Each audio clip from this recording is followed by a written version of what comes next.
In about 10 seconds it's done.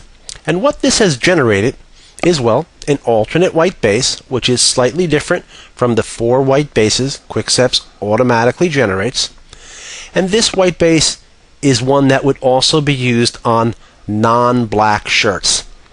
It's slightly different, but very close to the white base non-blacks. It's not quite as dark in areas and will print much softer, and it's a good option. You would add this channel to your completed color separation by simply holding your mouse on the channel, hitting your Shift key, and dragging that channel to your destination file, in this case being your color separation. The other channel this action generates is a dark highlight white. The dark highlight white simply extends the highlight white further into the shadow areas of your design.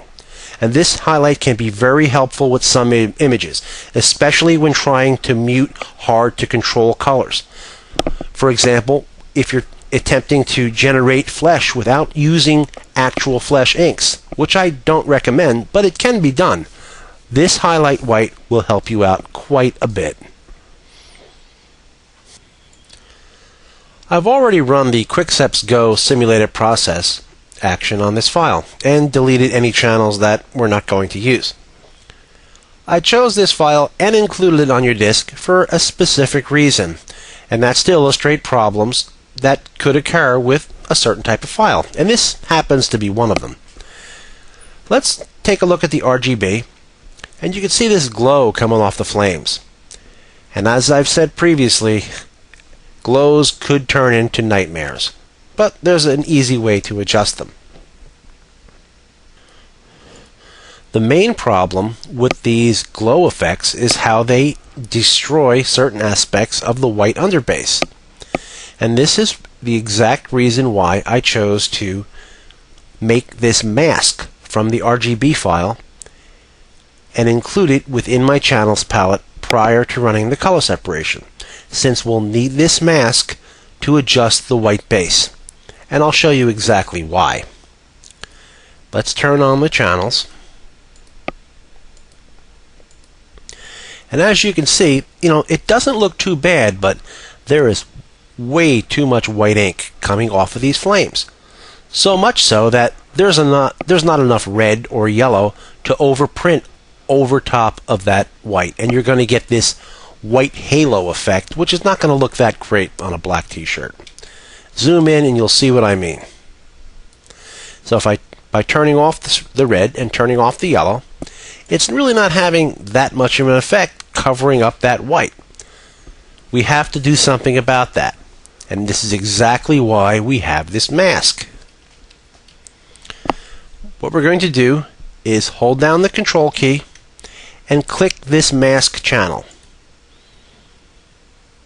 Once the selection is made, we're going to go up to Select and choose Inverse. All areas outside the image now are live, so the white base can be easily adjusted within this area and not affect the image itself. Let's choose white base, and we're going to try two different methods. The first, we'll use curves. Image, adjust, curves. We'll take the bottom handle, move it to the right. As you can see, that immediately eliminated all of that glow effect, but I think we took away too much. So let's bring it back a little bit, right to about here, and then we're going to take the right handle and take the edge off of this glow by bringing this down. Maybe even bring it down a little bit more, and click OK. Deselect, zoom out, and as you can see, there's a big difference. You still do have some white in here, but it's not that much, and there's enough yellow and enough red to overprint on top and beyond this white, so you have that orangey blend fading into your black shirt and no white visible. The other way to adjust it is by using levels. So let's go to Image, Adjust, Levels, and let's move the center slider to the left a little bit, And that's going to take the intensity off of the glow. And then we're going to take the right slider and move that in. Click OK. Deselect and zoom in. As you can see, a major improvement.